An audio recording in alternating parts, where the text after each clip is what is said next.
The main element is the string. How he created the world's largest Conect-The-Dots. How long have you dreamt of this?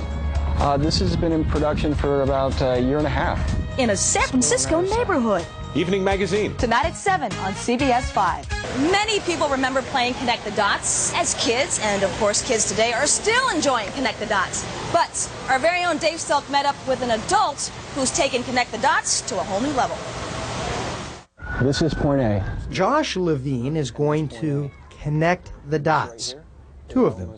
Point B right there.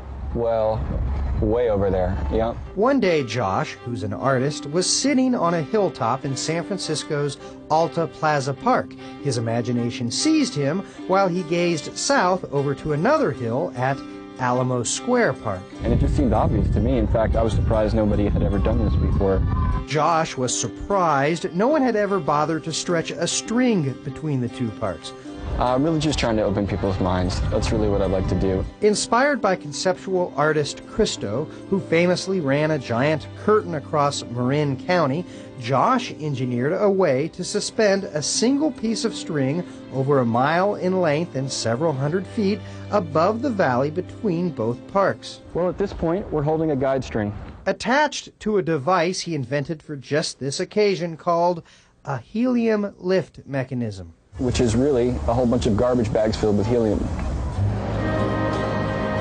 Josh planned his mission as if it were a NASA moonshot. This has been in production for about a year and a half. To dream the impossible dream.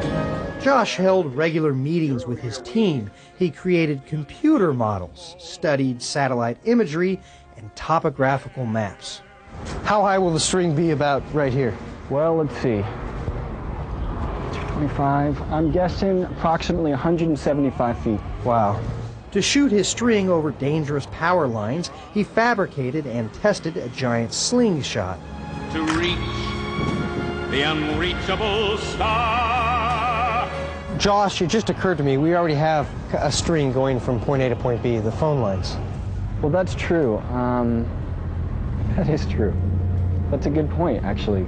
If all goes as planned, in 3 hours' time, Josh and his team will attach the line to this very tree, thus forging an historic union between Alta Plaza and Alamo Square Parks. It's making a connection. It's solving a mystery, really. Very excited. Okay. Good luck, man.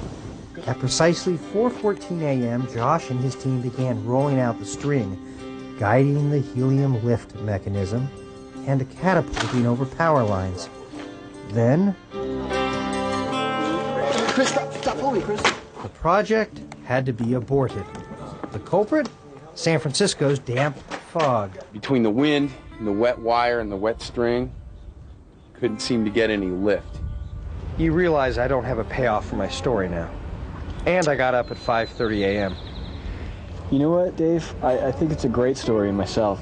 A story of what could have been, of dreaming the impossible, of tilting at windmills and throwing hemp line over high-tension wires. Thanks, man. I appreciate it. A story of try again. Well, maybe. Are you going to redo this anytime soon? I don't think it's going to be too soon. Yeah?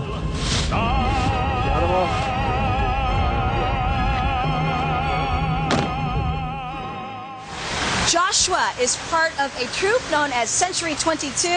Dave Stoelk also found out that one of the stunts Josh participates in during his free time is paragliding, only he does it around the bay using garbage bags